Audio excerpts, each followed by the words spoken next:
আসসালামু আলাইকুম রহমতুল্লাহি ওবরাকাতু। আপনারা দেখতে পাচ্ছেন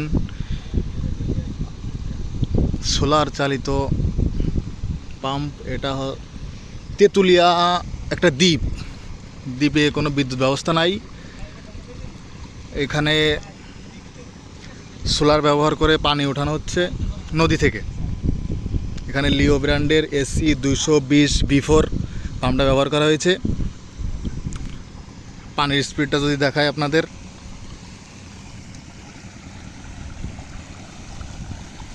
প্রচুর পানি। এখানে একটা দ্বীপের ভিতরে ধান চাষ হচ্ছে আর কি। এটা হচ্ছে সোলার প্যানেল।